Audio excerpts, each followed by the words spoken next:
Shambhu border पर इस वक्त जिस तरह के हालात हैं वो आप भी देख सकते हैं कि किस तरह से दूसरी तरफ से आपको आवाजें आ रही होंगी। जिस तरह से पटाखे चलते हैं वैसे आवाजें जो हैं यहाँ पर आ रही हैं। और आज सुबह से ही सुबह 11 बजे से लगातार यहाँ पर जो है आंसू गैस के गोले भी छोड़े जा रहे हैं। और उसके अलावा बात की जाए तो गोलियां भी यहाँ पर बताई गई कि जो छर्रे होते हैं उससे डराने का प्रयास किया गया है। और अलग अलग जो पार्टियां हैं वहाँ के नेता भी यहाँ पर पहुंचे हैं। और बात की जाए तो कांग्रेसी नेता भी कुलजीत नागरा यहाँ पर है। नागरा जी, यहाँ की स्थिति देखकर आपको कैसा लग रहा है, क्योंकि जानना चाहेंगे कि ऐसे हालात पहले कभी नहीं देखे गए। लग तो ऐसा रहा है कि जैसे ये हिंदुस्तान का जो हाकम है उसने हमें बिल्कुल नकार दिया है कि आपकी हमें ज़रूरत नहीं है। ऐसे लग रहा है कि जैसे पाकिस्तान का बॉर्डर तो एक गेट का बॉर्डर है, लेकिन यहाँ पे जिस तरह का बॉर्डर बनाया है वो एक बर्लिन वॉल बनी थी। जब दो जर्मन आपस में अलग हुए थे तो एक वॉल बनी थी आरसीसी की, जिसको बाद में लोगों ने मतलब तबाह किया। और वही दीवार जो है आज मोदी ने हरियाणा और पंजाब के बॉर्डर के ऊपर बनाई है। इस दीवार का खमियाजा मोदी को बहुत भुगतना पड़ेगा, क्योंकि ये दीवारें जो हैं ये दो भाइयों के बीच की दीवारें हैं। और जब कोई बाहर से आके दो भाइयों के बीच में दीवारें खड़ी करता है तो वो फिर उसका खमियाजा उसी को भुगतना पड़ता है। तो दोनों भाई तो आपस में मिलने को तैयार हैं, लेकिन जो बाहर वाला है जो गुजरात से आया है उसको पता नहीं है कि पंजाब और हरियाणा की आपस में क्या साझेदारी है, क्या आपसी रिश्ता है, क्या विरासत है। जिस तरह से देखा गया कि दिल्ली कूच करना चाहते थे किसान, हालांकि ये मांगे थी पहले मान ली गई थी, सिर्फ अमल करना बाकी था और उसको लेकर के बैठकों का दौर भी चला है, पर उसमें कोई नतीजा नहीं निकला है। अब किस तरह से देखते हैं जिस यहाँ हालात जो हम देख पा रहे हैं लगातार, क्या अब नतीजा बैठकों से निकल पाएगा? देखिए, डायलॉग जो जारी रखना, बातचीत जारी रखना किसी भी संघर्ष का एक कड़ी होती है। और किसी भी संघर्ष में अगर बातचीत जारी रहे तो वो उस संघर्ष को चलाने वाले जो लीडर होते हैं उनकी सबसे बड़ी खूबी होती है कि बातचीत से पीछे न हटे, ताकि कोई भी सरकार, कोई भी व्यक्ति, कोई भी नेता ये ना कहे कि ये तो बातचीत ही नहीं करते, ये तो अड़ियल है। तो वो जो उनका बहुत बढ़िया कदम है, मैं उनको बधाई देना चाहता हूं कि जो वो अपने मुद्दे पे कायम हैं लेकिन बातचीत कर रहे हैं।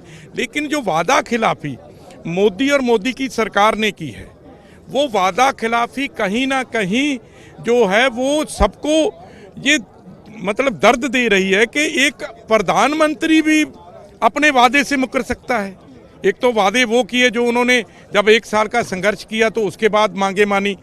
दूसरा इसको मैं याद कराना चाहता हूं प्रधानमंत्री मोदी जी को कि वादा आपने किया था कि किसान की आय दुगनी करूंगा, वादा आपने किया था स्वामीनाथन कमीशन की रिपोर्ट लागू करूंगा, वादा आपने किया था कि मैं 2 करोड़ नौकरी नौजवानों को दूंगा, वादा आपने किया था कि मैं किसानों के कर्जे माफ करूंगा, वादा आपने किया था कि मैं किसानों के केस वापस करूंगा, वादा आपने किया था कि मैं किसान की जो सब्सिडी है, किसान की जो दवाइयाँ हैं, खाद है और जो तरीके हैं उसमें किसान को और ऊपर लेके जाऊंगा और किसान जो देश का है पूरे विश्व में इसका डंका बजेगा।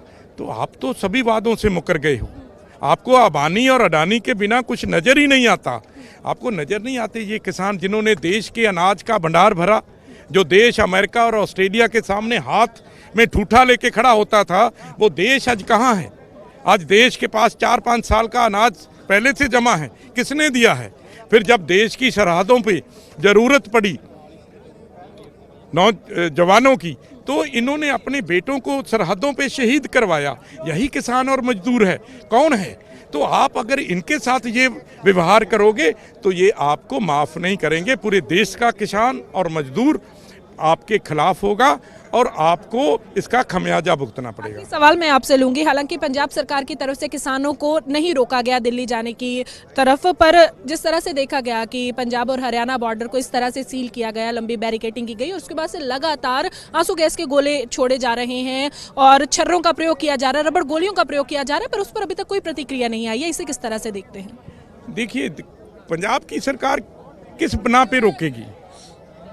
ये हमारा संवैधानिक हक है, कानून कहता है, संविधान कहता है और इस देश की लोकतंत्र कहता है कि अपनी आवाज़ आप कहीं पे जाके मतलब उठा सकते हो, अपने हक की आवाज़ कहीं पे भी उठा सकते हो। ये तो संविधान ने दिया है, बाबा भीमराव अम्बेडकर के संविधान ने दिया है। और ये हमारा संविधान मोदी ने नहीं लिखा है। मोदी एक नया संविधान लिखना चाहता है, वो चाइना वाले डिक्टेटर वाला संविधान लिखना चाहता है, जिसमें ये उसको हक है कि वो किसी चौक पे खड़े प्रदर्शनकारियों को, चौक पे खड़े हक मांगने वालों को टैंकों के साथ मतलब दौड़ दे, जैसे कि इसके डिप्टी होम मिनिस्टर के बेटे ने वहाँ पे यूपी में लखीमपुर खीरी में मतलब वही काम किया था। ये बेसिकली डिक्टेटर हैं। और ये डिक्टेटर जो है, ये हमें तो बहुत सारे डिक्टेटरों के साथ पुराना कई सौ साल का वो जो हमारा उनके साथ वो क्या कहते हैं आमना सामना होता रहा है। तो ना तो हम मीर मन्नू से डरे, ना हम अब्दाली से डरे, ना हम औरंगजेब से डरे, ना हैदर अली से डरे, और ना हम अंग्रेज़ से डरे, तो और ना हम मोदी से डरते हैं। हमारा तो ये है, हमारे कहते हैं कि मन्नू साडी दातरी असी मन्नू दे सोए, जिउं जिउं सानू वड्डदा असी दून सवाए होए। और दूसरी जिहड़ी असी गल लैके तुरदे हैं कि देश शिवावर मोहे है शुभ कर्मन ते कबहू ना डरूं अर सो जब जाए लरूं निश्चय कर अपनी जीत करूं।